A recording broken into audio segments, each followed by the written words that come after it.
Good afternoon and welcome to the Lady Political Power Global Leadership Conference, presented to you by Herrington Publications Worldwide.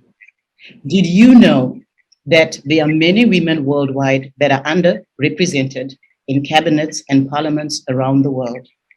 In fact, 23% of women are only in parliaments. Now, this is a very sad situation, and we have to ask ourselves, why is this happening? Why are there such a few women in parliament? It's because women are facing barriers. And what are these barriers? We have cultural barriers, political and structural barriers. When we look at religious and traditional barriers, we have a notion that women should stay at home and not get involved in politics, which is not true. And then the other barriers that women are facing are political, because women are underrepresented in political parties, and they're not allowed to be making the decisions in some of the decision-making processes, which is a very sad situation. And when we look at structural barriers, what we're looking at is a few women that are becoming female candidates, and this is a sad situation.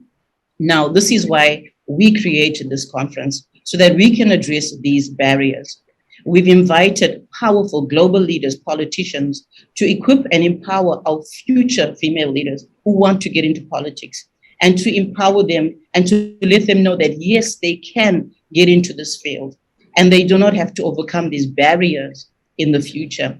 So we're excited to be holding this conference. And my name is Hazel Herrington, and I'm your host today. And at the moment, I'd like to welcome our speakers for this very first session. And our speakers this morning are the following. We've got Shelli Brunswick. She is the Chief Operating Officer of the Space Foundation. Shelli, welcome to the program. Thank you so much, Hazel. It's such an honor to be joining you and this distinguished group of women leaders. What I'd really like to highlight today is how important this conference is to all of us in creating role models and access points into the political ecosystem. So thank you. Thank you so much, Shelli. Shelli is one of our keynote speakers, and she's an amazing advocate for space technology, innovation, entrepreneurship, diversity, and inclusion. And followed after Shelli, we will have Her Excellency Laila Rahhal Al-Tufani. She is the president of the Business Gate and I Am Africa platform. And after Her Excellency, she'll be followed by Linda Fisk, who is the founder of Leadership Global. And then we'll end this first session with Cathy Dimarchos.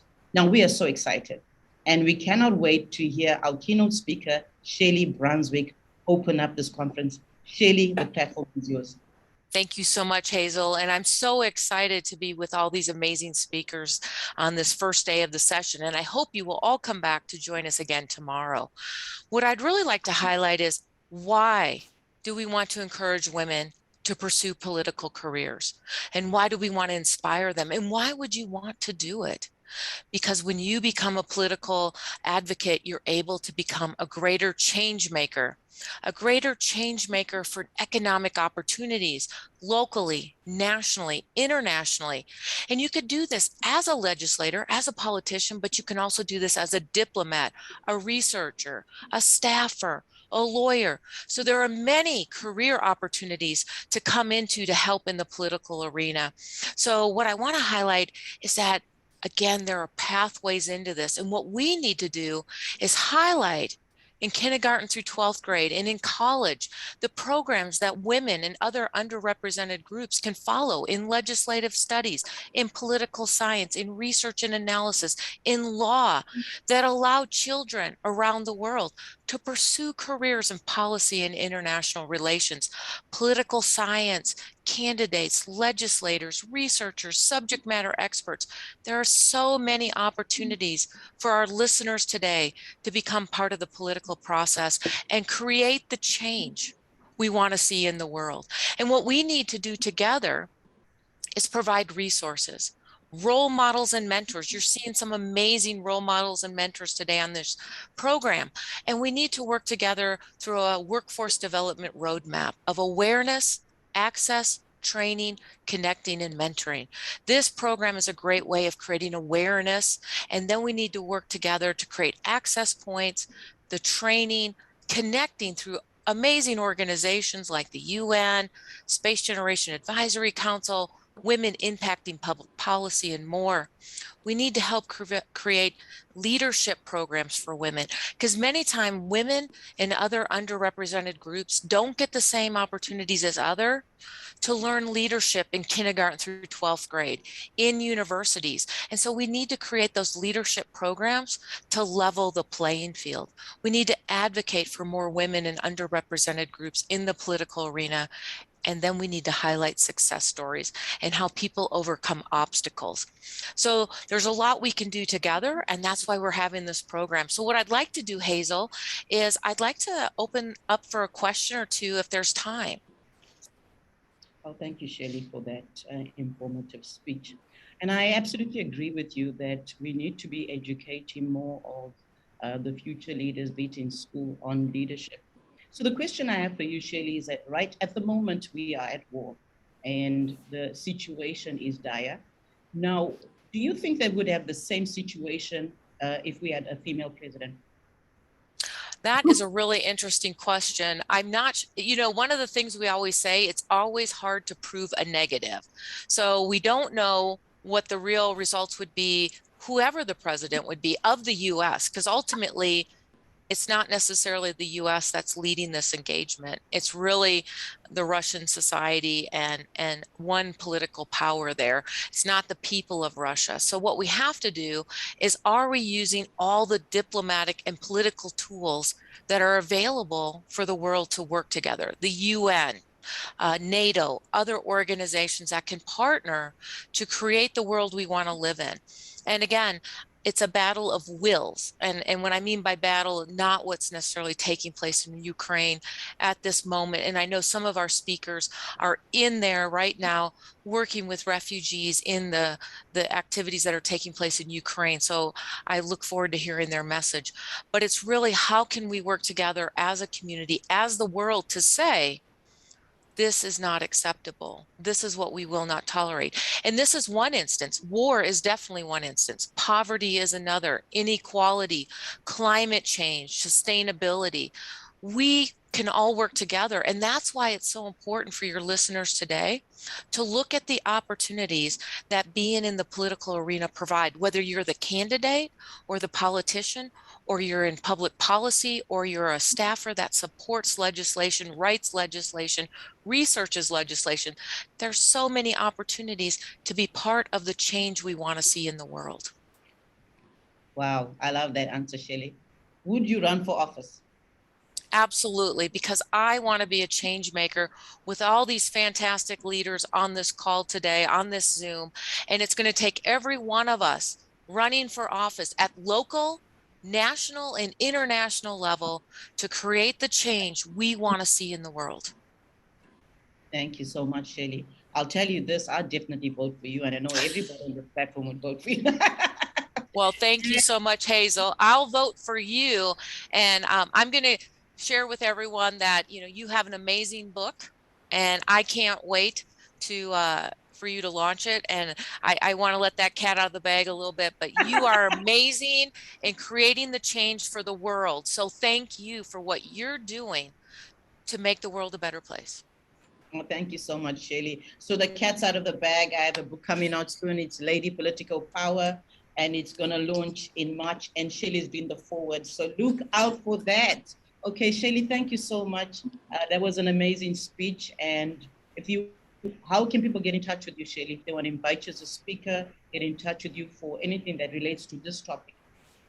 Absolutely. You can always reach me. I'm available on multiple social media, whether it's LinkedIn, Shelli Brunswick, Instagram, Facebook, Twitter. It's Shelli Brunswick. You can find me, and I look forward to connecting with you so that we can partner together to create the world we all want to live in. Thank you so much, Shelli. That was an inspirational interview, speech, and thank you so much for coming today at the Lady Political Power Conference. Thank you, Hazel. You're such an inspiration to us all. Thank you.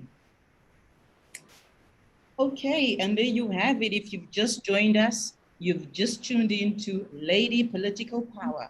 We're talking about women, politics, and power, the barriers to leadership and participation. The reality is that we've got to come together if we want to see change and if we want to meet our goal at achieving gender equality. Now get ready for our next speaker because she is powerful, a woman empowerment champion and the founder of Leadership Global, Linda Fisk. I tell you, Linda is a powerhouse. And I knew I had to have her here today to speak about this topic, which is so critical in this season and time. Linda Fisk, welcome. There we go. I think you can hear me now. Hazel, yes. I have to say, I'm thrilled to be part of Herrington Publications' Lady Politico Power Global Leadership Conference in honor of International Women's Day. And I'm so excited to speak to you today about women's politics and barriers to participation and leadership. Now, as many of you know, more than half of the world's population is female, but in both the United States of America and worldwide, women hold less than 1/5 of all political offices. So why the scarcity of female candidates and elected officials? Are women indifferent, reluctant, apathetic, or tentative about political office? Or is the political system absolutely impenetrable or maybe unresponsive to women? I will tell you that although no formal barriers to political participation for women are existing in the world, it is clear that there are factors that limit women's political participation worldwide. So what are some of the official and unofficial barriers, the formal and the informal obstacles, and how do these barriers emerge that actually limit women's political participation? These are really important questions and important issues to contend with. Laws, policies, and procedures that promote gender equality send positive messages to women and girls about their role and their place in government and politics. And the lack of such advocacy sends the opposite message, another subtle, invisible obstacle that women face on their way to public office. And governmental silence in the face of continuing injustice and inequality is a continuing problem for women and for the advancement of women in positions of political power. Now, we know that norms about women's appropriate roles and leadership capabilities can shape both aspirations as well as opportunities for women. In fact, a lack of women in high-powered positions may actually affect both men and women's perceptions of women's ability to govern and to lead. So without effective role models, both men and women alike are likely to question or even doubt the ability for women to govern and lead at the highest levels, which affects the ability for women to win elections. Additionally, a lack of financial resources can actually limit political participation given the costs associated with elections and the compensation provided as a public servant. We need rules that assure candidates and legislators are paid a family wage so women can seek political office as a viable career choice and be able to feed themselves and their families whether or not they win.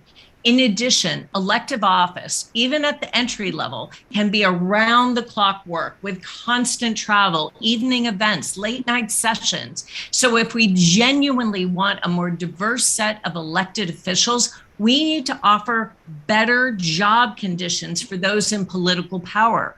We need better working hours, healthcare insurance, daycare, and the ability to receive a salary during a campaign.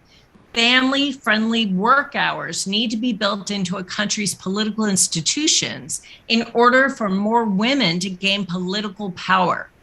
Now, beyond all of those cultural barriers, how else can we tear down the remaining barriers to advance women's participation in politics? Well, first, there should be policies at all levels of government that make the world safe for women to fully participate, by protecting them against sexual harassment, against threats and other forms of violence. All women, as candidates or as elected officials, should be protected by law. from any form of discrimination, harassment, or violence of any kind. And two, financial solutions such as incentives could actually create significant impact for women's involvement in government. So for an example, a government could reward those parties that offer gender balanced slate of candidates with extra funding, maybe higher thresholds for external funding, or extra campaign time on public television. At the level of policymaking on substantive issues, we need a much greater awareness of women's role in caring for children, the elderly, and the disabled. Now, all of you probably know that the less that government does to support those who cannot care for themselves, the more time women put into unpaid work to care for the most vulnerable among us. Women would have more time and more energy to participate in politics if we had women-friendly policies that support public solutions to women's caretaking burdens. And once in office, women leaders are much more likely to be responsive to public needs. And they actually tend to cooperate across party lines to protect the vulnerable in society that they have typically cared for. So, as we all know, representation is at the core of democracy. Legislators are responsible for not just governing the nation, but also representing the interests of their constituents. And the single most effective remedy for women underrepresentation in politics internationally is political party quotas. Now, I know quotas raise a lot of controversy, but the exclusion of women from decision-making has created a rising demand for a more gender-balanced representation. Procedures that promote and guarantee women's decision-making within political parties can actually increase their public voice. And with a fair and equitable quota for women equally represented across all political parties, we would quickly have a much more diverse and inclusive government that truly represents the people. So in very simple terms, women need to be able to be persuaded that they're actually capable of holding public office. Two, party leaders need to be persuaded that women have the potential to be successful politicians. And three, voters need to be persuaded that women can be successful representatives. Changes among any of these groups are likely to reinforce the collective position, but the primary decision makers are still party leaders. The success of a truly comprehensive strategy would include helping more women overcome their personal lack of self-belief, providing more pressure on the level of political leadership in order to include an adequate number of women. And finally, persuading voters that further change to their perceptions of women politicians so that more women would actually get elected. I got to tell you, this is a critical conversation that needs further exploration. And one of the reasons I am so grateful to Herrington Publications for creating this global conversation about women in political power. Without a comprehensive strategy, taking all the barriers that women face into account, it wouldn't be possible to achieve gender-balanced political representation in the world for a very long time. And this is an urgent issue. The composition of legislative bodies affect the quality of our laws and the influence and adoption of those laws by the people. So by ensuring that our political processes and institutions actually reflect the needs of the whole society that they govern, we can be a more responsive, more inclusive, and more equitable society. Thank you, Hazel. Thank you so much, Linda. That was so powerful. I actually think you're in the wrong field. You should be in politics. Is there a possibility that you would run for office? You know, I will tell you, if Shelli asked me to be her running mate, I would. But otherwise, I'm not sure. But if Shelli Brunswick invited me to be on her ticket, I would support her for sure. Shelli for office. Now, Linda, I've got a few questions for you.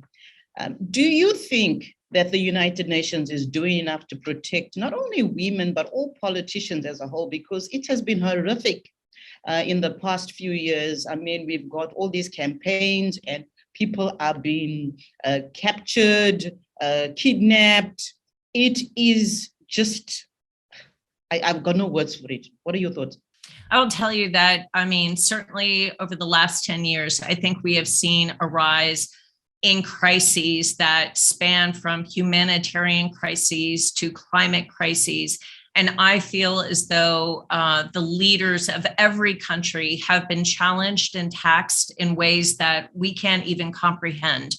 And the idea that all these leaders are going to come together, set aside their own viewpoints, perspectives, and worldviews to work together in a truly collaborative way is a really tall order. So it's not so surprising to me that organizations like NATO, like the UN, are incredibly challenged, because certainly to be able to solve global issues like we've just experienced with the global pandemic over the past 2.5 years, and escalating sense of urgency and sensitivity to true climate catastrophes all over the world, and then the humanitarian crises that we're seeing unfold right now in the Ukraine, as well as many other places in the world, I think have taxed and challenged our world leaders and our world institutions as never before. Absolutely, absolutely.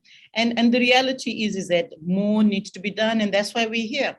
If we are going to achieve our goals for gender equality. Now, here it is. You talked about voters need to vote for women. And the reality is that if the community as a whole don't believe in women, we've got a big fight ahead of us. That's right. And that's why being able to see women in positions of political power is so important, because it begins to not only create role models for young girls, but it also begins to break some of those informal biases that we may have, those other more subtle biases about whether or not women can govern and lead effectively. And the more examples that we have of women taking charge, being in political power and governing with a sense of humanity, a sense of equality, a sense of balance, and with incredible success, the more that we see that, the more that we're able to convince, people around the world of women's efficacy in positions of power. And that's why people like, some of the incredible leaders that have stepped onto the global stage, like Angela Merkel in Germany and others, who have taken incredibly difficult political climates and navigated those waters beautifully, creating alliances with other very powerful countries around the world, and being able to set aside some of the more myopic views that leaders prior to them may have had, to create alliances, to create partnerships, to create a sense of collaboration for the greater good. Those kinds of examples, I think, are what the world needs to understand that women are just as capable as men, especially when it comes to positions and times of crises where women tend to be more empathetic, they tend to be more active listeners, and they tend to consider the viewpoints and the perspectives of many different factions around them. Thank you, Linda. You've just been incredible. And that's why I invited you. You've just answered all of our questions, taking care of all the various solutions. Thank you so much. Now, how can people get in touch? If anyone would like to further this conversation or find out more about any part of my organization, I would love the opportunity to get to know you. You are welcome to reach out on LinkedIn, on Facebook, or through my website. And you can find me at Lead Her Ship Global on LinkedIn, Facebook, Instagram, Twitter, and of course our website. I'll put that in the chat for anyone who's looking for a bit more conversation. Thank you so much, Linda, for that. Okay, now we're going to our next guest, another powerful global speaker. And I know you're enjoying our first session, and you need to join us for the next 2 days, because this conference is from the 8th to the 9th. from 12 p.m. AEST here in the sunny Gold Coast of Australia and 9 p.m. At the Eastern Standard Time. Okay, now our next speaker, a powerful women empowerment champion. Her name is Cathy Dimarchos. She is the founder of Solutions to You. Cathy is also an award-winning entrepreneur. I mean, if I had to mention all of her awards, we'd be here for the whole afternoon. And she's also a coach and a philanthropist. In fact, Cathy, before I go on, please tell us more about your philanthropic work before you start speaking. Oh, in fact, I was going to talk about that in my presentation, but it is actually my love work. And to some extent, it was actually created because of the barriers that we're in fact going to talk about today. So I run leadership programs for children, starting from as young as 12 years of age all the way through to entrepreneurs. I am very passionate about paying things forward, so I pay things forward into developing countries and nations by running these programs. It is my love work, and I do actually, I'll share some stories, in fact, with you about the true impact that we are in fact making. Linda actually kindly recognise that there are some informal barriers, and that's what I actually want to address today, Hazel. So, we can't wait, Cathy. I just wanted to add that you've also published, I think it is 2 or 3 books, and I just want to say I'm very proud of you. I mean, she's empowering women, co-authoring books, and good on you, Cathy. Good on you. She's also a TEDx speaker. Yep. Thank you. You're very gracious. Shelli and Linda both actually raised some incredible points, in what they've shared today. And all that I can ask is that each of us actually contribute in whichever way that we can. Having these conversations today are actually the start. So let's continue to have that discussion, no matter where you are in the world, making sure that a woman has a voice, whether it's in politics or in a field where it is, male dominant. It is really important. For me, what I actually wanted to say today is that barriers and bias, they actually mean something different to each of us. So today I wanted to share a couple of stories that I hope will enable you to pause and to reflect so that you can choose the way that you want to step forward. I'm known as an alchemist in business. People and organisations really ask me to be engaged with them because they want more or they realise that they need more. But the thing that I actually love the most is when I actually see people go through that moment. That within itself is actually breaking through barriers for them. It happens when they're actually prepared to look inwards and also consider that perhaps there's societal expectations that we've all actually taken on board. So in 2019, going to Hazel's introduction, I began to realise that I could actually help prevent barriers and the bias cycle by taking what I've actually been doing for decades in my corporate life and actually using that framework to create the programs for children.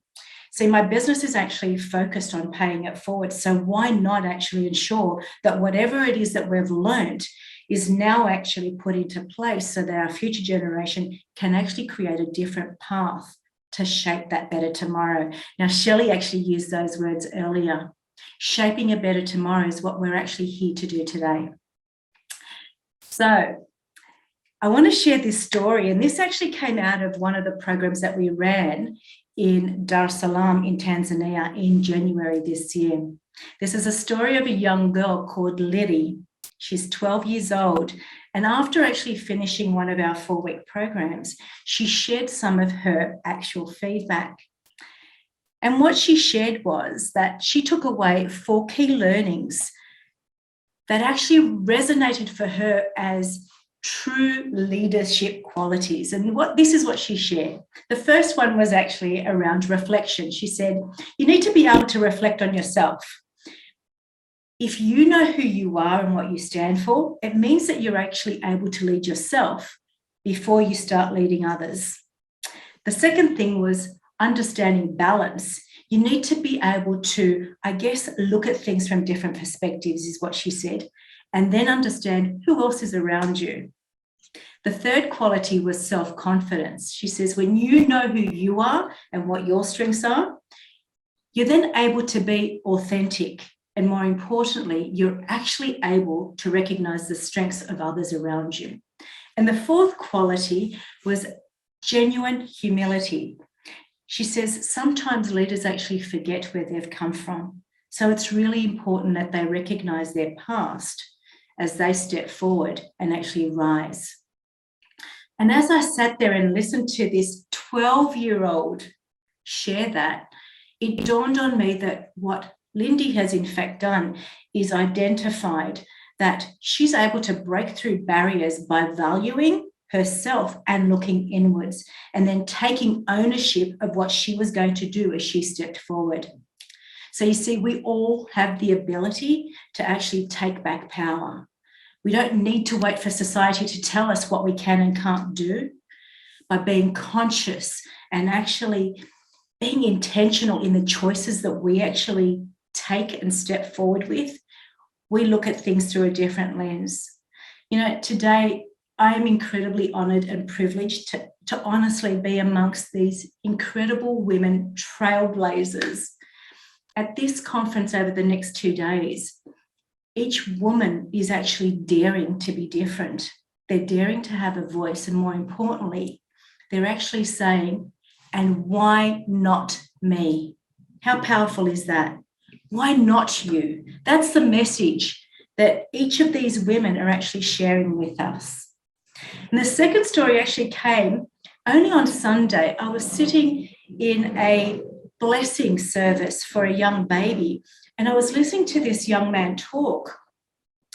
Now, he's in logistics and he works with massive ships in the ocean that actually transport things internationally. And I was listening to him talk about the floods that we're experiencing here and the heavy rains in Australia. And he was saying that, you know, the raindrops, I just look at them as incredible little blessings that fall on, on me as I walk in the rain. But he was saying those little pellets of rain are actually changing the formation of the water. And all of a sudden it dawned on me, oh my goodness, us being here today, us as individuals, we are those raindrops.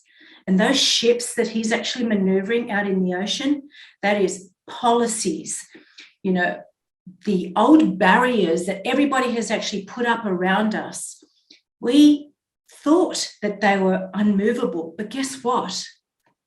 All of us together, like raindrops, are actually uniting, and we are actually reshaping those waters. So we're creating ripples. We're creating waves, but more importantly, we're bringing discussions together where we are bringing minds that are actually saying, here are my strengths and here is how we can collaborate to make sure that as we step forward to reshape that new tomorrow, our future generation will be part of that. So today is actually the day that's actually creating an awakening.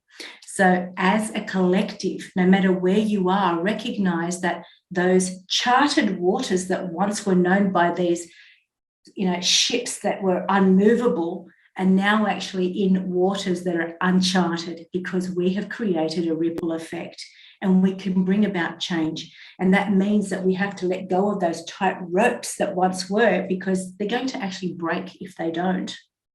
So let's become nimble and let's actually look at what no longer serves us as we step forward and ask the questions of what else rather than what if, so that we can begin that process of the unlearning to relearn.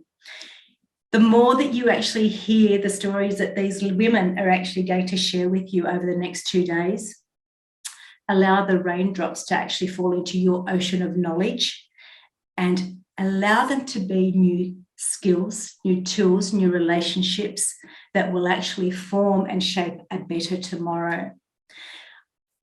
I look at today and I want to say thank you to Hazel, because today I'm actually stronger by actually standing with these incredible women all because you had the vision and the passion and the commitment to actually bring us all together. So thank you, Hazel and Herrington Publications, for actually having us today. My pleasure, Cathy. That was so powerful. And congratulations on all your achievements. And I have a question for you. You did a lot of work in Tanzania, fantastic. And at the moment in Rwanda, they do an amazing job because they actually have the highest number of women parliamentarians. In fact, they've won 63.8% seats in the lower house. Do you think that we can see this happening in Tanzania where you're doing work? Well, they've got a female president, so absolutely. Yes, absolutely. Yeah, I'm so proud of Rwanda. I mean, I haven't been there, but I know that I would love to run a conference in Rwanda and take you all there, and so that we can empower the women in Rwanda. So if you're watching and you're from Rwanda, we'd love to come. In fact, we invited last year. I may follow that up as well. Thank you so much, Cathy. You were amazing. That was an amazing speech. And thank you. Thank you. Hazel, 2023, I'm taking a summit to East Africa, so we can collaborate once again. Absolutely. I'm definitely in. I'm definitely in. Thank you so much, Cathy. That was absolutely powerful. And we are going to move on to our next speaker. If you've just joined us, you are watching Lady Political Power. And we're talking about women, politics, and power, the barriers to leadership and participation. Why did we run this event? Because we want to see more women running for office and elected. That's why. And we want to come together and talk about the barriers that are keeping us from running for office. And so stay tuned for our next speaker, who is Annie Gibbins. Annie is the G100 Australia Country Chair, Equity and Equality, and she's also the CEO of Glaucoma Australia, the founder of the Women's Business Incubator, and a trailblazer. You know, when I met Annie, she's just been unstoppable. That's the word for Annie, an unstoppable woman. Once she knows what she's after, she goes after it, and no one can stop her. Annie, welcome to Lady Political Power. Thank you, Hazel. It's such an honour to be here, and following those incredible women speakers, I feel quite humbled, and they were just terrific. What an amazing conference that you have organised, such high calibre speakers before me. It's very exciting, and I think it hopefully is exciting those who are listening in to just believe in more. That's what I want to do through this conference, believe that more is possible. We are so honored to have you, Cathy. And I love the fact that you are an entrepreneur, you empowering women, and then you're also the CEO of Glaucoma Australia. You know, I said to Annie that I actually suffered from, I had an eye problem, and they thought it was glaucoma. And I mean, this organization is amazing. I mean, I'm totally healed now, but good on you. Like we're talking about women in leadership. Annie, how do you do it? Work, children, you've got 2 sets of twins. Exactly. What I realized very quickly is you can't do it all, but you can do what you love intentionally and with purpose. And so I remove a lot of things. I'm very, very intentional with my actions, and it brings me great joy, because it means that things like helping Australians save sight, I can help run that charity, and I can coach women in business. And yeah, it's a joy, but you can't do it all, as we know, but you can certainly get a lot done. Absolutely, absolutely. Well, it's a pleasure having you, Annie, and the platform is yours as you talk about women in politics. Fantastic. Well, thank you so much. I was recently asked why I chose to create the Women's Business Incubator, my coaching program, and why I became a global women's empowerment coach. These are good questions to ask. And when I searched for my reply, it sort of activated one of my key drivers. And that is that I choose to remain uncomfortable about gender inequality. And I'm committed to being part of the long-term solution, because gender inequality to me is not acceptable. It never has been. In fact, it makes no sense and has no value at all to me. I believe that 50% of the population should have 50% of the available opportunities and 100% of the rights and entitlements that they deserve. What women deserve around the world: safety, security, health, wealth, education, freedom. Current issues that are plaguing the world are a tragedy, and they should not be normalized. You know, I do wonder how the Russian and Ukraine conflict would be playing out if more women were behind the scenes at senior levels. It is when we accept the unacceptable that we reduce our capacity to build the fabric of society that we all require. You know, when I was a little girl, my grandmothers used to tell me, you reap what you sow. We all know that saying, and we need to sow into our next generation with a sole purpose that drives humanity to lift its game. I look around and I see war, sex trafficking, unwanted teenage pregnancies, poverty, genital mutilation, violence, gender pay gaps, and so much more. And key issues like this affecting women are, in varying degrees, a constant throughout history. This status quo has been seen as, if not acceptable, then sadly realistic and even inevitable. But these things are not inevitable. They are not acceptable. They should never become acceptable. So we need to remain uncomfortable until we no longer need to speak about gender inequality. We need to champion equal representation in all key areas of influence around the world. And that means politics. Hope is not enough. Hope does encourage, but it's just a dream if we are not backing it up with actionable solutions. We need to be unapologetic about using our voice to demand a higher standard. We need to provide solutions that work for the betterment of our society. We need to unite with a narrative that inspires and empowers and equips. We can do better. And so how do we, as business leaders, break through the barriers that are currently designed to inhibit us from achieving equal success? We must start by clearly articulating the issues, the cost of them, the impact, the disparity. You see, when we clearly identify and accept the problem, that is when we can take intentional steps to collectively solve that problem. We need to be strategic and purpose-driven. And then we need to measure our success. And to do that, we need to look at the data. And so last month, the Workplace Gender Equality Agency in Australia put out a scorecard on 4 million Australian employees, which is about 40% of our workforce. And that data painted a picture of the current reality, and it challenged me to stay uncomfortable. Despite women being more highly educated and comprising 47.4% of all employed persons, men are twice as likely to be in the top earning quartile, above $120,000 per year, while women are 50% more likely than men to be in the bottom quartile, earning 60% or less. Women earn 14.2% less than men for comparable jobs. That means $25,800 less in your bank account to do the things you love, like feed your children and educate them. And then at the end of your career, you'll be receiving 23.4% less in superannuation. The gender gap is real, and it is not acceptable. When 47% of the workforce constitute 67% of part-time employees and the lion's share of casual positions, there will be significant consequences when a pandemic hits, and it did. COVID-19 showed us that women were the first to lose their jobs. Millions were the first to self-sacrifice, to homeschool their children alone.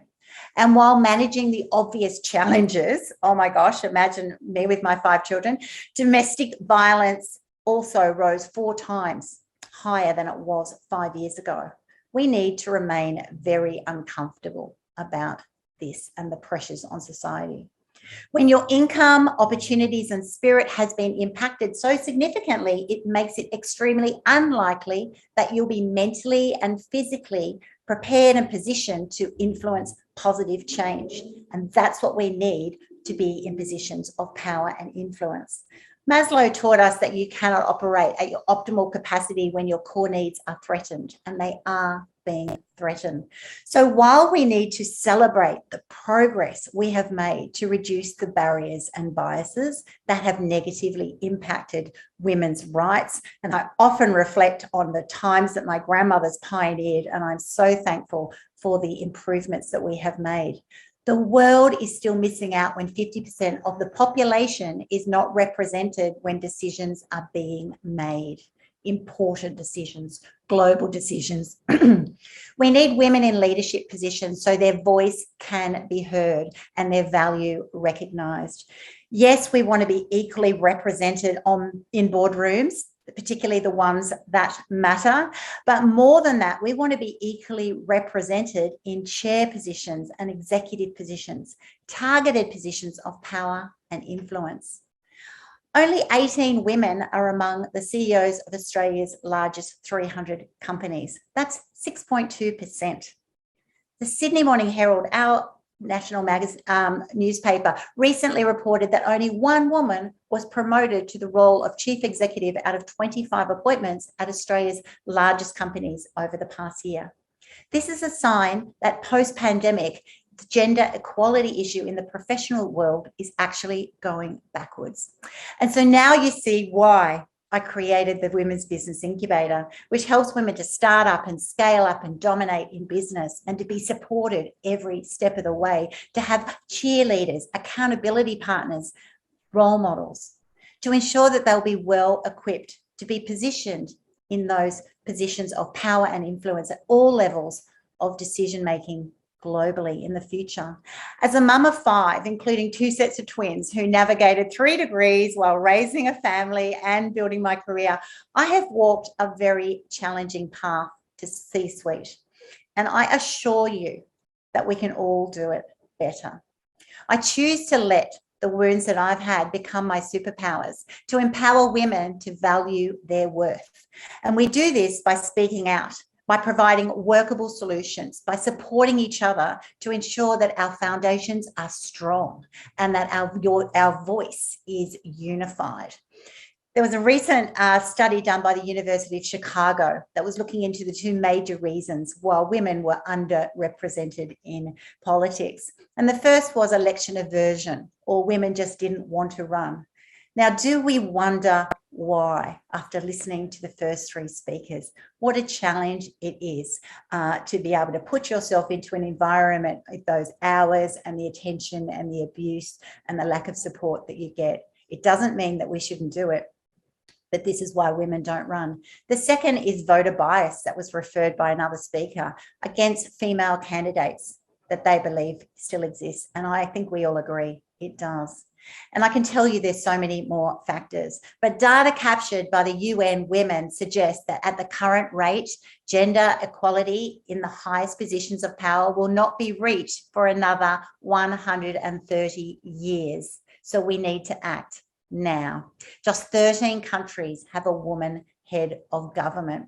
So as G100 Australian Chair of Equity and Equality, I'm currently working to unite and to empower individuals and organisations who are proactively working to achieve United Nations Sustainable Development Goal number 5. We must be bold and brave and practice what we preach. We must continue our struggle to employ and inspire women to seek education, to explore professional expansion, to remove the gender defaults when faced with a crisis. Our political leaders will not be representative of those they serve if we are not at the table. We need to be in those positions of power, and to be in them, it is also a privilege. And we speakers, part of this conference, are in that position of privilege with you today. And with this privilege comes responsibility. And we want to raise the bar of what is truly possible. We want you to believe that humanity deserves more. So I thank you for the opportunity to share with you today, Hazel. My pleasure, Anne. It's been a pleasure having you today. And I just have one question for you, because in Australia, we have a situation where women were afraid to speak up, and they were going through sexual harassment in politics, in the political offices, in parliament, etc., etc. Why do you think it took them so long to address this issue and to speak up? I think it took so long because it is actually really hard, as someone who has been a sufferer of sexual abuse, to actually step forward. It feels so oppressive, and you feel that people won't believe you, and you feel that it can jeopardize your future opportunities for success, your reputation, and that the effect of those that you love. So it is a huge issue that women need support of from their fellow women and men. We need to get a society that actually says things are unacceptable, that we encourage people to speak out and to address issues, because if we don't go to root cause, we will never be able to improve things moving forward. So we do need to be uncomfortable. It is uncomfortable surfacing these issues. I think Australia is going through a very uncomfortable time at the moment, but does that Band-Aid need to come off? Yes, because by doing so, women coming forward will be more empowered to speak out at an earlier opportunity and not hold on to these wounds for sometimes 10, 20 years or more. And we'll also be inspiring a generation, these girls, my daughters, your daughters, women of our country and the world, to actually stand up for what is actually right and good, because once we do that, we then have a platform which is so strong that we can actually do anything. Because what else is there? You're not going to hurt me. You're not going to bring me down when I feel completely empowered and comfortable in who I am and what I stand for. Thank you, Annie. That was a good answer to the question. And I believe that Australia still has a long way to go in terms of empowering women in politics. And thank you so much for being here today. It's been a pleasure having you. And we're going to take a break as we prepare for our next session, and we're going to be having Naila Qazi moderating that session, and we have one of our speakers. She's running late, Her Excellency Laila Rahhal, and don't miss out on that interview. I'll be interviewing her during the second session. So we're just going to take a break and showcase our video, and stay tuned.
Good afternoon and welcome back to the Lady Political Power Global Leadership Conference. And we are talking about women, politics and power, the barriers to participation and leadership. We just finished our first session and it was absolutely powerful. We had Shelli Brunswick who opened up the session for us, and followed by Linda Fisk and Cathy Dimarchos. All I can say is wow, because they were absolutely powerful, and the conclusion was with Annie Gibbins. And I'm just like so amazed at these powerful women and the nuggets of wisdom that they've just given us. Thank you so much, ladies. So we're going to move on next to our second session, and I'd like to introduce Naila Qazi, who's going to be moderating the session. Naila. Hello. Is my sound clear? You get the audio? You look beautiful, and I love that we're wearing the same color, burnt orange. I know I got the memo. I don't know anyone else did or not. Yeah. Thank you. You're right. Like I'm blown away. Like all these speakers.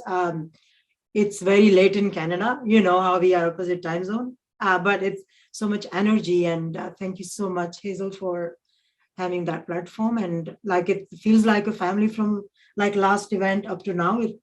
We know each other like so personally now, and it's just great to become a part of this amazing family. And each one of you said we feel empowered and we just lifting each other's, and thank you so much. Thanks a lot. My pleasure. It's a pleasure having you, Naila. Naila is a leadership coach and a true women empowerment champion. And I knew I definitely needed to have her today because she's passionate about raising future women leaders. And she definitely rose to the occasion when I said, Naila, would you love to come and moderate? And she said, yes, I'd love to. So Naila, the platform is yours. Thank you so much. Thanks. Yeah, so you stole one of my speakers. You stole Annie from me. And Annie is a friend as well. Like it has been great. I just love listening to Annie's podcasts and follow her and take some personal advice time to time, like keeping in mind what time is in Australia and I'm in Canada. Thank you, Annie. All the time you're there for me. So my panelists today are Gauri Das. Gauri, are you on call? And I have Moriah Priestly, and I have Dixie. Dixie, we met before, like we were talking about how beautiful your hair are today. All right, so thank you so much, guys. Thank you and welcome to the event. How are you feeling, Gauri? Like, what's the feeling? I'm so excited to be here. It's early in the morning and listening to these women, wonderful women, has been a great experience. Thank you so much, Hazel, for creating this platform. Yeah, it has been amazing. And it's funny that I was in Pakistan a few weeks ago and I was talking to grade 12, like grade 11 and 12 or A level or low levels, kind of equal age group barriers and biases for girls. And it's strange to see that how girls are passionate up to that age group. I visited 15 schools, and in every school, not even a single girl said that they are discouraged at home by, or their other gender, like brothers are encouraged.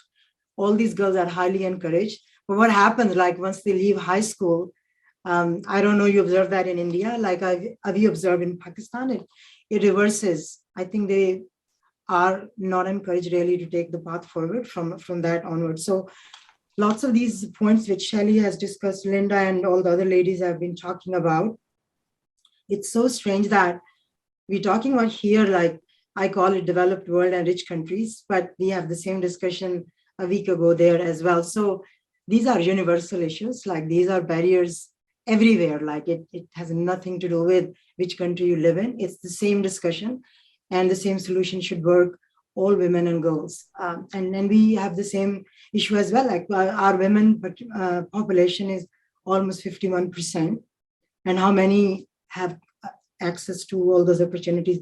Very few. So very timely discussion. It's high time to really discuss those issues. And welcome, Gauri, I would like to take a few moments to introduce yourself. Like you're an HR leader. That's very similar to what I do. You run business strategies and you work for the Tata Institute of Social Sciences. You also build visionary leaders. Are you TEDx speaker? I was just going through all your list of achievements.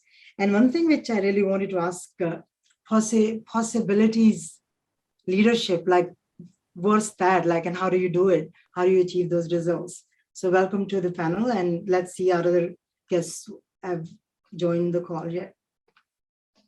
Thank you so much. Should I start? Yeah, you should start. I'll start your time. Thank you, Naila. Good morning, everyone. For me, it's good morning. For good morning, good afternoon, good evening, whatever is applicable to you. So like Naila rightly mentioned, and all of us spoke about it, that how the situation is not different from country to country. Even in India, the situation is pretty similar. We spoke about the education level. Now let's talk about what's happening in corporates. In India, the female participation today is around 33%, which is very, very low. And when it comes to boardrooms, it is around 17%. Women CEOs are very rare when it comes to Fortune 100, Nifty 100 or Nifty 500 companies. And like we discussed, the situation is same everywhere. But at the same time, in India, we have had multiple chief ministers who manage states, even prime minister and president also who have been women. So I would like to look at the possibility side of things and how women can come forward and have it all for themselves. My own background also, I started my journey from a very small village in India, and I studied in vernacular medium. Now in India, business is all about English. And if you do not know English, you cannot move forward. So such was my situation. And on top of that, I was a very shy and nervous child. If there's a guest at home, I would hide behind my mom and I would not be able to speak anything. I was academically inclined and I went to engineering college, and this college had people from all across the world. So here I was struggling with not only English, but also having these people coming from large cities, good schools, and I had no idea where am I and why am I here. It went so bad that when I would go to my friend and I would ask for help, especially in communication paper, they helped me for a while. But after that, they told me, Gauri, you are going to fail anyways. Stop wasting our time. And I still remember the day I was sitting on that bench, covering my face, thinking that there's nothing left for me in this world. And I wanted to give up on studies. I wanted to give up on everything because such was the response that I got from people. And they were not wrong. I was so scared that I would not even respond to roll call of the teacher. I would not have courage to say, yes, madam, I am present. I'll just raise my hands because I did not want to open my mouth. From there to now being vice president for a European bank, a TEDx speaker, recognized as global 200 top voices and also global top 10 women in HR. It is all about having that possibilitarian mindset. And Linda, I hope I have answered your question. It is about creating those possibilities. And the mantra that I have followed is self-leadership. What is self-leadership? As Peter Drucker says, we are in charge, chief captain, and in charge of our own lives. And this is more so true for women because nobody is going to hold our hand and take us to the other side of things. We have to take charge of our own lives. And we have to do it much more just because we have a different gender and there is so much scrutiny around. There's so much judgment around.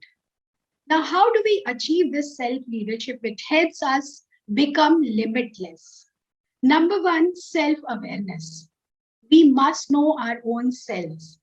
And it seems very simple. We know who we are and what is good about us and what is strength and what is weakness. But it is not true. Even Harvard University, when they did a research, they found that 95% people think they are self-aware, but it's only 10 to 15% who are actually self-aware. How do we show up? What is our strength? What is our area of improvement? These are some of the things which we do not come to know many a times even about ourselves. And as a great leader, this is first thing. So how do we develop self-awareness? There are multiple tools, but the most important thing is feedback. Check with your friends, your seniors, your juniors, your people around, even family. And I take 25 feedback in a year. And first year when I did that, my daughter, she rated me on some of the skills as 3. From 0 to 10, where 10 was highest, I was rated as 3. And that was an eye-opener for me, and I realized the importance of self-awareness. So feedback is one thing. Reflection. Check out what is happening. How did you show up in a particular thing? Say, for example, today when I get the recording, I'm going to go back and see what I could have done better. And was my smile good? So I need to know both. I need to know my strength and I need to know what I can improve upon. So reflection is another thing which helps us understand improve our own awareness. And then there are psychometric tools. There is even genetic brain profiling, which tells you how your brain is wired. Knowing ourselves and being on this journey is extremely interesting. So here is self-awareness. Now, the moment we become self-aware, The challenge is we get to know not so good sides of us also. And that's where the problem comes with acceptance. We are not able to accept that we are not good about something. Even the strength finder test, which tells you what are your 5 strengths, many people do not like the strengths that they get. So here I'm talking about even identifying your areas of improvement. So second is self-acceptance, because the moment we get to know ourselves, we will get to know what is our weakness, what is not so good about us. So knowing that is another step, and understanding that life is a continuous learning journey and nobody is perfect helps us accept our own selves. And when we accept our own selves, the learning becomes extremely easy. So that is second. As after self-awareness, it is self-acceptance, and finally self-learning. We need to keep learning, and we need to understand that only formal education ends as we come out of college. Learning continues. Even after 15 years of experience, I am taking formal degrees because it is important. Design thinking, psychology, all of this I have been doing because it is very, very important. We should go out of comfort zone. For example, I am an HR professional, but I have taken up role of marketing. I have done sales also to understand what are my limitations and how far beyond I can go. And trust me, these things are extremely, extremely helpful. And we should also create new mental models. We look at the world with the experiences and stories that are stored here. If we do not create new stories, or say, for example, today I am here amongst all of you, I learned so many new things about different countries. And that will help me relate to it much more. So for self-leadership, self-awareness, self-acceptance, and self-development, these are 3 things which help you become a possibilitarian. Thank you, Naila. Back to you. Yeah, thank you so much. So, no, those are 3 great tools. You already touched upon those, but I am just curious, very quickly, if you could answer. What was the turning point in your life? Like, I could imagine a girl from a small village and a shy girl, and she's not being very much encouraged by her like immediate environment. From there, you became like that, becoming something should have triggered that. And was that something, or it took like its time? Some of us transform over a period of time. What was the force behind it? So for me, the turning point came because of the principle that my mom gave me. She is just 8th pass. She is not educated, but she has created that self-respect for herself. So this instance where I told you that I was sitting at the bench thinking that I would not be able to make it, I wanted to give up on studies. But the mantra that she gave me was of self-respect. And she said that if you don't study, you would not be able to do it for yourself or create it for other women. You don't have to just do it for yourself. There are so many women who are coming from small villages, who come from humble background, and if you do it, they will get inspired. That was the turning point in my life, and it was my mother's learning that helped me. And it's great to see in your profile that you mentor like younger people, and you really take lots of pride in that. And thank you so much for doing that. If people want to reach out to you, I know I reached out, even we were not connected through LinkedIn, but I found you through social media. What other ways would you like to let people know if they would like to reach out or connect with you, for especially the strength finders, and if someone is interested? Yeah, so I am very, very active on LinkedIn. In fact, top 10 influencer, women influencer in India on LinkedIn. But I am at 43,000 followers already. So I would not be able to connect immediately because I'll have to drop someone to have you. But if you send me a request, I would be able to connect. Yeah, thanks. I did, and you have to drop someone. Yes. Thank you so much. Thanks a lot. And have a great rest of the conference. I would invite Dixie now, my next guest. And guys, if you have any questions, people who just joined the conference, or you were already on the call and have questions, hold on to your questions. Once we finish with Dixie, and then Gauri is still there, any question you have for her, you would have time to ask. Hi, Nauri. It's actually Moriah Priestly. I am on the call, but there was a technical problem with my microphone. So I've been here waving and saying Here. And we were looking for you. Yeah. All right. Welcome. Okay. Let me get back to my Moriah Priestly, Thank you. the leadership coach, and also politician, right? A Black woman winning from southeast of UK. Like, how does that feel? Like in this context, when we're talking about that women are not very well presented. And then here we see this person who I was very inspired by going through your profile and reading all about your achievements. Well, I think for me, this conference really talks about what I'm living at the moment on a day-to-day basis, because I got into politics about 10 years ago. And when I say got into politics, I started running for specific seats. I ran 3 times in seats that I didn't win, because, as you know, in terms of percentages, people from my particular community are at very low percentages in the UK. So to get that support was quite a challenge.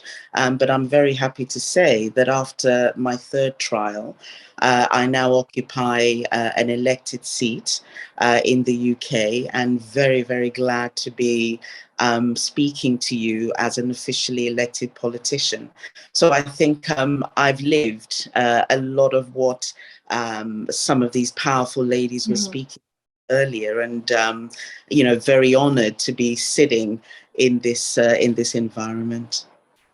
And what would you say are the first 3 failures? Were they because being a female or being that ethnic group, which is not very well presented, or it could be just lack of something at that time? Like, I'm also being mindful, the self-leadership kind of piece, when we lose belief in our own selves, and maybe the first failures built up the foundation which you needed. So what would you say the failures were? Like, they were path to success, or target at a gender kind of, like, should we take the discussion to the other side? Yeah, I think it's actually a combination of things, Naila, because from my point of view, there is the statistical situation of being a woman, but also being from an unrepresented or underrepresented community within the UK, especially within politics. And even from the region that I represent at the moment, I think it is in my biography, I am still the only African woman within an elected seat of about 60 politicians in this area. And I think it's a combination of statistics, it's a combination of profile, because I think when people don't see you in terms of being somebody who fits into a profile of that sort of career, it becomes difficult to get that support. And I think that's where I did a lot of work in terms of raising my profile, my ability to do the work. Later. And that took a lot of things. It took a lot of bravery. It took a lot of knocking on doors. It took a lot of breaking down some doors. But it also took a lot of getting people on my side, in the sense that, you know, seeing me as a possibility of being a legislator and a political leader in the country. So I think I share some of Gauri's perspectives on possibility leadership. I think for me, it's also about self-belief, because no matter who surrounds you, what matters is what is in you and what your vision is for yourself. And I think for me, that's what overcame finally. That's very well said. And I always look at this problem, particularly when we talk about gender, that how much role we play towards feeling victimized by being females, and how much is actually the external, which is not in our control, of course. I just have a very curious question for you, that now you are at a stage where you achieved that success, which is really huge, and as a role model, as a decision maker in the room, when you are among other politicians, males, what's the approach? Is it gender-based female collaborative approach, or you treat it as the issue required? That is an interesting question, Naila, and I think I'm sort of trying to find the best way to express it. I think when you're in a room full of white male, over probably about 50 years type profile, there is a certain energy in that room, and there is a certain culture that is created because of the profiles of the people in that decision-making room rather. And I think from my point of view, I've learned that yes, I will stand out anyway because I'm a woman, I'm African, and I'm certainly not over 50 yet. And I think a lot of my approach to things comes from my nurture, from where I was raised and from my background. So a lot of the times it comes in direct opposition to the culture that is already there. And even though it can be quite daunting to stand out, I think it was Cathy, I think, when she was giving her speech, she talked about not being afraid to be seen and to be known. And that's the approach I've adopted, I must be honest with you, because there are many things that I agree with my comrades and my honourable colleagues around, but there are many things that actually my thinking is diametrically opposed. And initially, I was very nervous about that because I wanted to be respected by my colleagues. I wanted to fit in. But over the years, I found that the only way to make change is to be that change. And you cannot be hidden when you're making change. You have to be in the forefront. You have to be in the firing line. Yeah, and you have to be vulnerable, and it's very, very hard, right?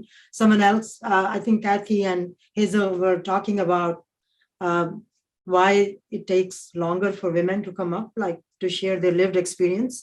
It's hard. It's really hard. I'm working with an organization where D&I is being launched, and I'm talking about Canada, and I'm not talking about India or where I've come from, Pakistan, for example. Women have gone through like such hard stories. We gather that we were just wondering, like, does that happen really at workplace? And those subtle, informal ways to really discourage them. And yeah, it's very, very hard. So as a leader, to our listeners, to our young women out there, what is one practice which gives you that power to fight? Like next day, you know that you're going to work every day and you want to make an impact, but it's an environment where you said there is a certain profile. What is one thing which really gives you that energy to go and face it and then be ready next day? I think for me, Naila, the word is resilience, because when I met Hazel, a fantastic lady, and I know she's online now and can hear me. And she was saying, well, you have to prepare a speech to talk about women in politics. And I thought to myself, well, where do I begin? Because I'm living this every day. Yeah. The thing that resounded like a foghorn in my heart was resilience, because when you are going into territory that is unfamiliar and that does not really, by the way the power structures are built, welcome people from your profile, you have to have an inner strength. You have to have something about you that comes against those barriers, because they are invisible barriers in terms of people's thoughts, in terms of people's behaviors, in terms of people's attitudes. So for me, resilience is very, very key. And it has been a real foundational principle in the way that I live my life, not just in politics, but across, my businesses and the work that I do, coaching other up and coming politicians and other people. And this one quality for me is what allows me to face each day as a politician, as a decision maker. So when I break that down, what I would say is it's the ability to spring back from situations that are debilitating, whether it's bias from my male colleagues, which, bless them, are wonderful in their own way. But because of that nurture, because of that, excuse me, cultivation of culture that they've been steeped into, sometimes they don't understand. They don't understand what and why they do it. And you have to be the bigger person all the time to be able to see through that and be able to not react emotionally and to see beyond and to deal with them on that level. So I think for me, when you break down resilience, I think there are 3 areas for me which have been very important. The first is accepting what is. And I'm not talking about lying down and saying, well, okay, it's terrible. What can we do about it? No. What I mean is seeing the situation for what it is and not being in denial, because that is what is there. It's plain as day. The second is having a purpose. What is my purpose in this whole situation? My purpose is to represent my community. My purpose is to represent the people who've elected me. And my purpose is to make a stand and to say, well, even if everybody else hasn't been able to do it, I've been able to achieve. And the very fact that I'm standing here as an African woman in this position, enough said. And the third part for me is the flexibility, being able to understand the behavior of those around me and being able to adjust my behavior and adjust my perspectives to make sure I get what I want and what I need out of every situation. So for me, those are the 3 foundational aspects of resilience that I live every day, Naila. Awesome. Yeah, very well said. And I think they make the foundation of their self-leadership we were talking about earlier, like all great leaders somehow have said, and they live their lives like that. And you're right. This is not a speech for you. This is your job. This is what you do, right? I could just talk hours. It has been fantastic. And thank you so much to Laila as well for moderating that session. Well, ladies and gentlemen, we have come to the last speaker, and we're so excited to have Her Excellency Laila Rahhal Al-Athani joining us, and she's going to be sharing on the barriers that are affecting women globally, and we're going to do a short interview, but I'd like to share more about Her Excellency. Laila is a Goodwill Ambassador, President and founder of the Business Gate and I Am Africa platform. She's also the Vice President of The Voice magazine, founder and Vice President of Rafai NGO Switzerland, Vice President and founder of Youthgate Cambodia. She's also the President for the Women's and Youth Empowerment Association, Global President of CEC UK, and she's also Head of Protocol and Diplomacy for the AACID and WPC. Laila, welcome to Lady Political Power. Thank you so much, Hazel. Good morning, ladies. It's the future what we are driving today. And I am so happy and glad and honored to have those high caliber speakers, which I am just small drop in big ocean with high knowledge. Today, women are making the impact and change and challenge in many communities. We are the builder of the nation, and the power for any platform, and especially this one which gathering us today. Thank you, Hazel. Thank you, Naila. Thank you, Dixie. Thank you to each woman, and happy International Women's Day. With this occasion, we're together to announce our power, our dignity, our wisdom as women. Thank you again. It is a pleasure to have you today with us, Excellency. And I just wanted to let everybody know that I met Laila last year. We spoke on the same platform, and it was a powerful platform. And, you know, we got talking afterwards, and I knew I needed to invite her for this conference. And when I got in touch with her, she was, yes, definitely. She loves empowering women. She's invited me to Dubai, and we're looking forward to doing something in there. Yeah. You're most welcome. Yeah, my pleasure. Tell me, why do you think that women are underrepresented in politics? What's going on here? Well, a woman, it's always a woman is depending of which community you are coming, or culture, or a stage of knowledge, the mindset of some male dominance is always underestimated the women.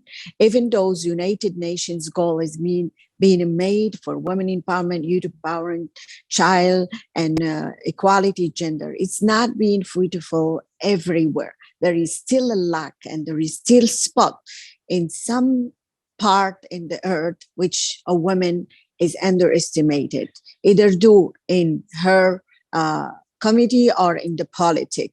And if we see the elections, how many women are president today? How many women are leading the politic? Always we see the male, and there is a few countries which great leadership are making this, it's making this elections and putting the women at the front. The best leadership until now for me, it's Dubai. Why the women is always in the front, and the good testimony is Expo 2020 is being made by great women, Her Excellency Rima Hashmi, and it's a big success. So when we talk about the politic, we talk about something serving the humanity, but here it's serving the ego of male dominance. I'm sorry, I don't prepare my speech. I love to speak from my heart as a citizen, as the person who's seeing what's going on. The politic today is not serving us. The politic is destroying that currency of kindness and currency of humanity between us. And what's going on in the world, the startling areas, many countries are suffering now because of the ego of the politic. So yeah, I agree. There's a lot of. So the woman in politics, it's has to be built on the leadership and equality gender. It has to be on the role and skill for each woman. It has to be for the power serving the countries and nation. It not had to be because I want, you want, he want. It's because we want. The politics, it's become like a fashion show. Everyone make it as he wants. So there is no strategy strong, and still a man as dominant, and still a man, he don't let a woman pass to the politic. Even we talk about democracy.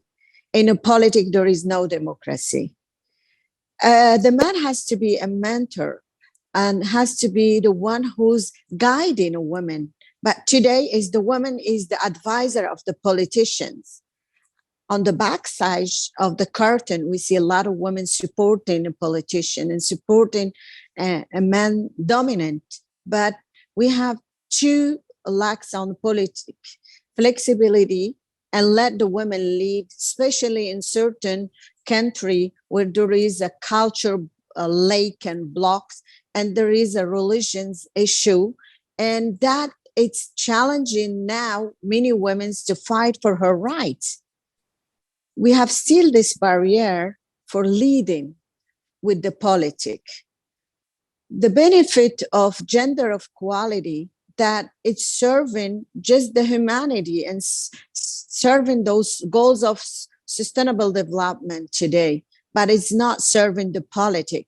That's why we say always no barrier clause. If you see the parliament and ministerial and senatorial, you see a lot of women, but they're leading the show, but they are not involved 100% in the politics. This gap, we have to close it. We have to try to find solution and the right strategy and how to guide this goal to serve also the gender equality in politics, not only in common life. It has to have a priority also, and it has to give a sacrifice from the male to the women.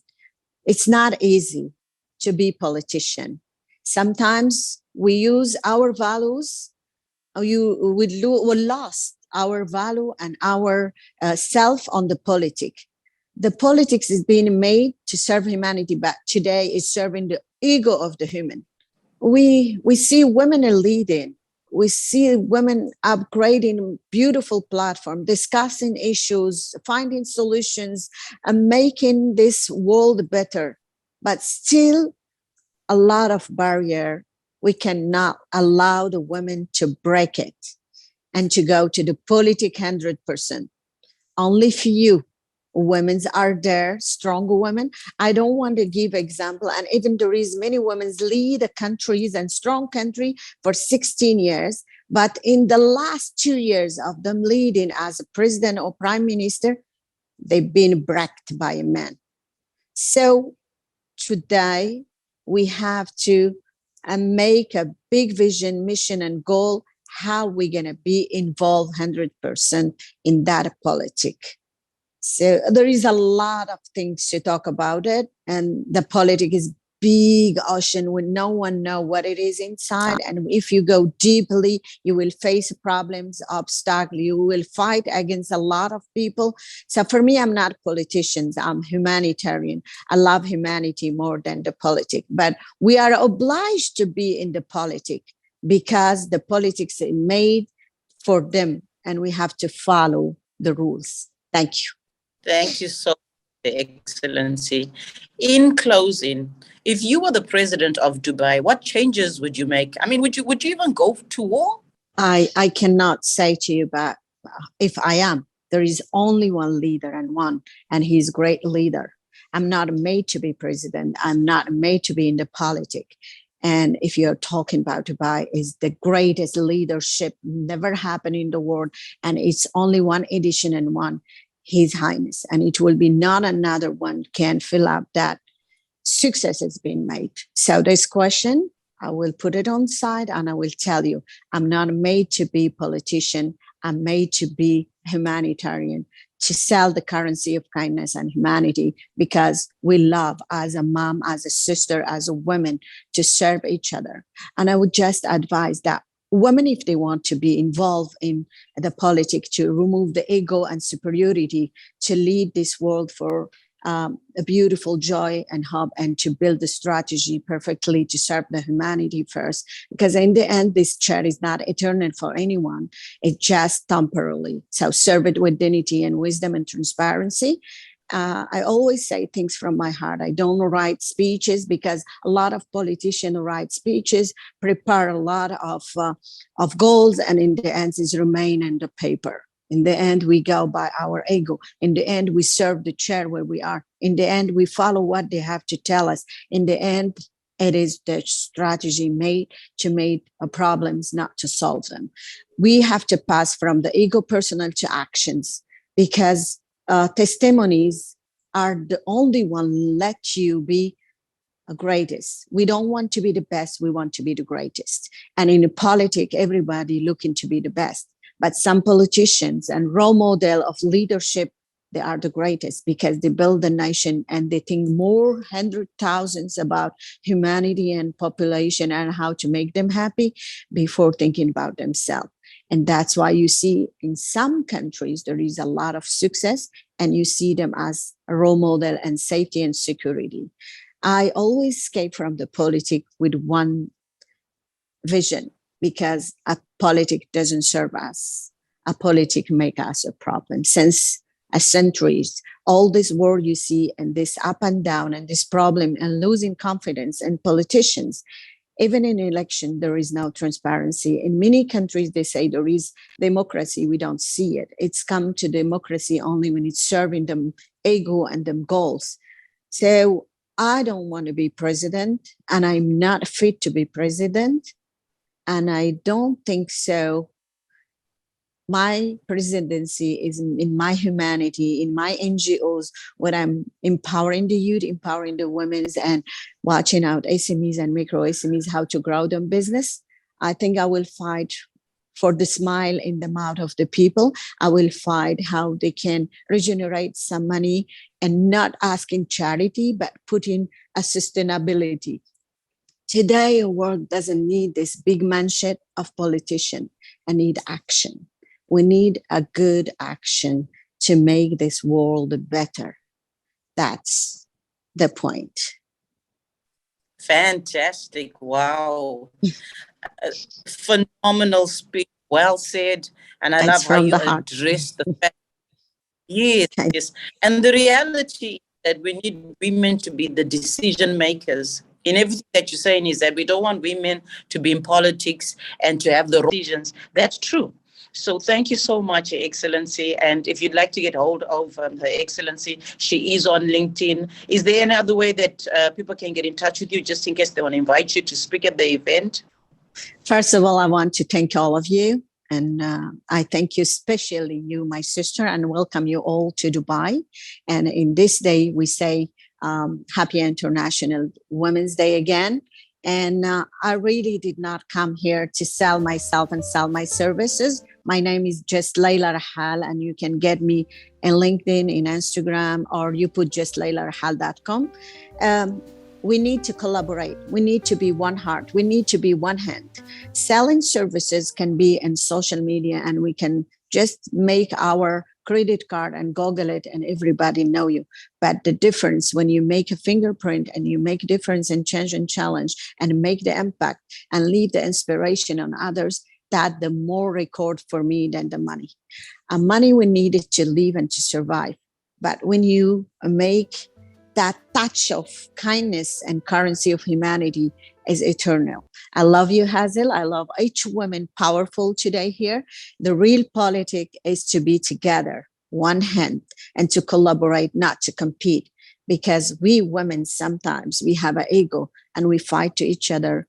And I want this fight first. If we want to start with the politics, start with our circle, small circle, and make it more strong and bigger, and then look at the world, because this will be not ending. But today we're starting something power and beautiful with Hazel and all the great women here. And I say thank you so much. Love and peace to everyone. I remain your sister, Laila Rahhal. Thank you. Thank you so much, Your Excellency, for saying yes at our Global Leadership Conference. And there you have it, ladies and gentlemen. We thank you so much for watching Lady Political Power. This is our first session, and this is our second session. Sorry about that. And we are back again tomorrow at 12 p.m. AEST and 9 p.m. Eastern Standard Time. We look forward to seeing you tomorrow here at Lady Political Power. Thank you so much for attending. Thank you to our global speakers that spoke on. Thank you. Bye-bye.